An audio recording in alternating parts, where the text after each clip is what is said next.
49 fertility centre మీకు అందిస్తుంది కేవలం 899 రూపాయలకి ఫర్టిలిటీ అసెస్మెంట్ ప్యాకేజ్. దేశవ్యాప్తంగా ఓలా, ఊబర్, ర్యాపిడో సేవలు బంద్ ఫిబ్రవరి 7th రోజు.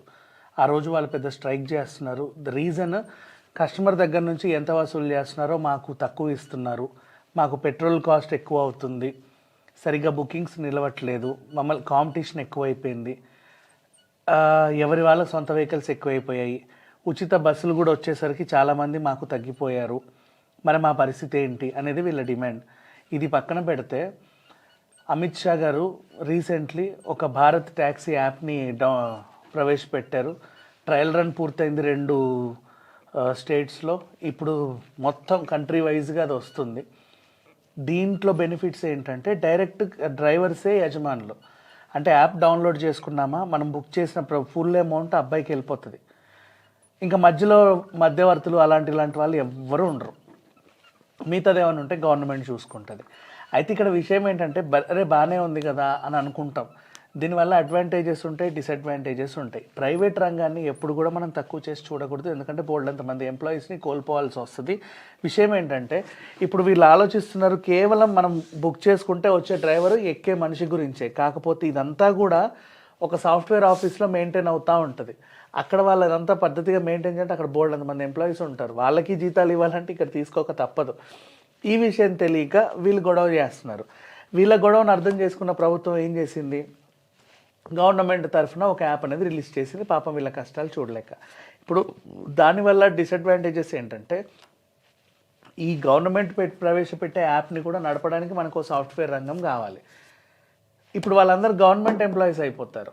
అంటే ఏ ఎగ్జామ్ రాస్తే వీళ్ళకి గవర్నమెంట్ ఈ జాబ్ వస్తుందో తెలియదు, అండ్ వీళ్ళని ఎలా అకామిడేట్ చేయాలో తెలియదు, వాళ్ళకు ఉండాల్సిన ఫెసిలిటీస్ ఏంటో తెలియదు. ఇవన్నీ పక్కన పెట్టేస్తే వీళ్ళకి కల్పించే సదుపాయాలు ఏంటో కూడా తెలియదు. ఏదేమైనా సరే ఒక నిర్ణయం తీసుకుంటే దానికి బోల్డన్ అడ్వాంటేజెస్ ఉంటాయి, అలాగే డిసడ్వాంటేజెస్ కూడా ఉంటాయి. కాకపోతే ఏంటంటే ప్రైవేట్ రంగాన్ని ఎప్పుడు తక్కువ చేయదు. ఇప్పుడు వీళ్ళ తీసుకున్న ఈ నిర్ణయానికి ఏంటంటే ఓలా, ఊబర్, ర్యాపిడో కనుక ఒకవేళ పడిపోతే కనీసం కొన్ని 10,000 నుంచి 15-20,000 మంది ఎంప్లాయీస్ రోడ్డున పడతారు. మరి వాళ్ళందరి భవిష్యత్తు ఏంటో కూడా ఆలోచించాలి. అయితే ఇక్కడ విషయం లాభం లేకుండా ఎవరు కంపెనీలు అయితే పెట్టరు.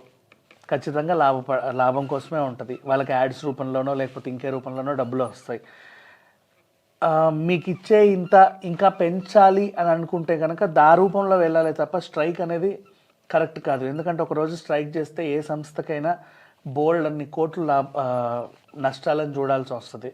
ఇది కూడా పద్ధతి కాదు. ఇకపోతే గవర్నమెంట్ రిలీజ్ చేసిన యాప్ అందరికీ బాగానే ఉంది. ఎందుకంటే ఇప్పుడు ఫర్ ఎగ్జాంపుల్ వైజాగ్లో మనకి సూపర్ మార్కెట్ కూడా ఆన్లైన్లో గవర్నమెంట్ ద్వారా వచ్చినట్టుగా బాగానే ఉంటాయి కొన్ని సదుపాయాలు. కాకపోతే ఏంటంటే ఫ్యూచర్లో వాటి దెబ్బ విపరీతంగా ఉంటుంది. అది ఎన్నాళ్ళు ఉంటుందో తెలియదు. ఎందుకంటే ఒక గవర్నమెంట్ తీసుకున్న నిర్ణయాన్ని నెక్స్ట్ వచ్చే గవర్నమెంట్ రద్దు చేస్తుంది.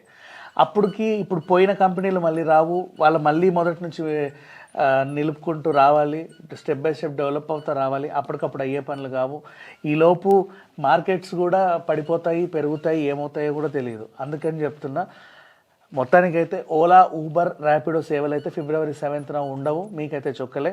అంటే ఎల్లుండి, ఈరోజు 5, రేపు 6, ఎల్లుండి 7 మీ గమ్యస్థానాలకి వెళ్ళే వాళ్ళు ముందుగానే ప్రత్యామ్నాయం ఏదైనా వెతుక్కుంటే బెటర్. వై? బికాస్ ఎల్లుండి అయితే ఇబ్బంది పడాల్సి వస్తుంది. ముందే ఈ వార్తని ఎంతమందికి రీచ్ అయితే అంతమందికి రీచ్ చేస్తే better. Thank you so much.